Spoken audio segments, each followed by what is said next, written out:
မင်္ဂလာပါမိုးကလည်းအေးနေရဆိုတော့ဟင်းတွဲဆက်ညီပြီးရောထမင်းမိတ်စီမယ်ဟင်းလျက်လေးရှက်ပြပါမယ်ဒီနေ့ဗာလေးရှက်ပြမလဲဆိုတာဘလော့လေးကိုစောင့်ကြည့်ပေးကြပါခင်ဗျဈေးကတော့တင်ပြူဈေးတွေကိုသွားတာပါ Bless ကတော့ကြက်အချင်းနိုင်ဟင်းလေးချက်ပါဆိုတော့ကြက်အချင်းနိုင်လေးဝယ်ခဲ့ပါတယ်ဟာကုန်မင်းအမိုးမူလည်းဒါလေးပဲကြိုးတယ်ကြက်အချင်းနိုင်ကိုရေဆေးတဲ့အခါမှာစားနဲ့တေချာပုတ်ပြီးတော့ရေထက်ထက်ခါခါဆေးပေးရတယ်ပေါ့နော်ရေဆေးတက်စီပြီးပြီဆိုရင်တော့စားစုံလုံးချုံမုံလေးနဲ့နှက်ပါမယ်ခင်ဗျကြက်အရှင်းနိုင်လေးနှက်ထားတော့ကြက်သွန်ဖြူစီချက်လေးချက်ပါမယ်စီကတော့ icon ရဲ့အစိမ့်မြင့်ဟင်းသီးရွက်စီလေးထည့်တာပေါ့နော်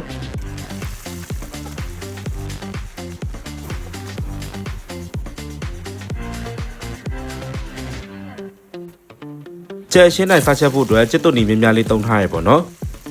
ပြီးသွားရင်တော့ကြက်သွန်ဖြူရဲ့ဂျင်းအနှဲငယ်ထောင်းထားပြီးသားလေးထည့်ပြီးတော့စီတက်ပဲပေါ့နော်ကြက်သွန်အဖြူနီလေးနွမ်းသွားပြီဆိုရင်တော့ရေထည့်ပါမယ်ဒါကတော့ Bless ကအနှစ်လောက်တာပေါ့နော်ကျက်သွန်နီနှစ်လေးလည်းရပြီဆိုတော့နှက်ထားတဲ့ကြက်ရှင်းတိုင်လေးထည့်ပါမယ်ခင်ဗျာ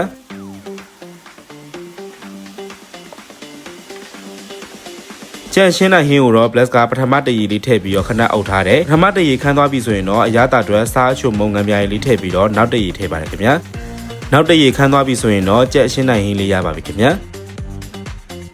အရေးတောက်တက်ကိုတော့ရင်နွေးပုတ်ပွက်စုတဲ့ကိုကြက်သွန်ဖြူထောင်းထားပြီးသားထည့်တယ်ပစုံကြောက်ထောင်းထားပြီးသားထည့်တယ်ပြီးရင်ငံပြားရေးရှုံမုတ်စားလေးထည့်ပြီးတော့ပွက်အောင်ထားမယ်ပေါ့နော်ပြီးရင်ဂုံမင်းလှီးထားပြီးသားလေးထည့်ပါမယ်ခင်ဗျာခဏနေဆိုရင်တော့ဟင်းကားလေးကြက်ပါပြီအတုပ်အတွက်ကိုတော့တခွားသီးလေးဝယ်လာနဲ့တခွားသီးလေးရှစ်ပြီးတော့ကြက်သွန်နီရဲ့မြေပဲဆန်ရဲ့ပစုံကြောက်ထောင်းထားပြီးသားလေးရဲ့ကြက်သွန်ဖြူစီချက်3-4စုံလောက်ထည့်မယ်စားချုံမုံငံပြားလေးထည့်ပြီးတော့တုပ်မယ်ပေါ့နော်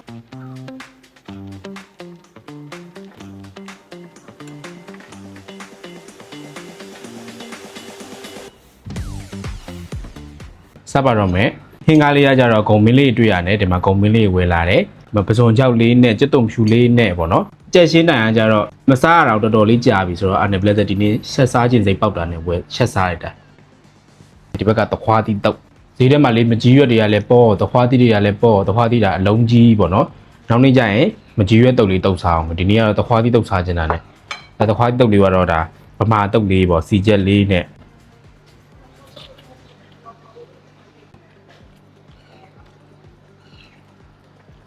တက်ရှင်းတာနဲ့စကောင်မတစ်ခုဆိုတော့လေနည်းနည်းတော့ဈေးလေးတော့ကောင်းတယ်အငယ်ကောင်းလေးခတ်တာမွေးပါပဲ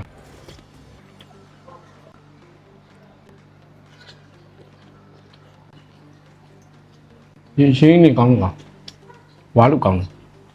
ဘာလဲဂျင်းလေးနည်းနည်းထည့်မှညီနဲ့နေပါပြောက်မှာပေါ့နော်ဂျင်းကတော့အများကြီးထည့်လည်းမကောင်း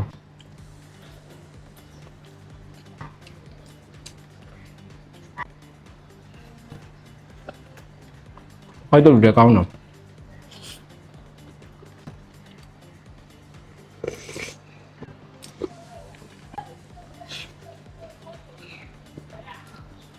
ဒီဥလေးလည်းစားကောင်းတယ်အရှင်းလေးလည်းစားကောင်းတယ်ကြာနှစ်လောက်တော့ချက်လိုက်တာပေါ့နော်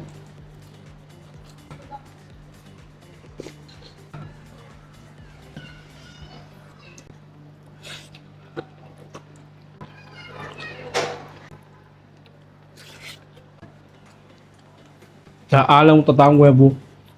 ညားတော့အများကြီးပဲ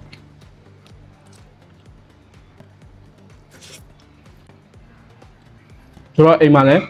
ခု Bless ရတယ်လို့ပဲဟင်းအတွဲဆက်ညီညီလေးလိုက်ဆက်စားကြည့်ပေါ့နော်ပြီးရင်ထမင်းလေးနည်းနည်းထပ်ထည့်ပြီးတော့ဆက်စားလိုက်ပါအောင်မယ်နောက်ထပ် vlog တွေမှာလည်းစားလို့ကောင်းတဲ့ဟင်းလျာလေးအတွဲဆက်လေးအများကြီးချက်ပြပါအောင်ခင်ဗျကျေးဇူးတင်ပါတယ်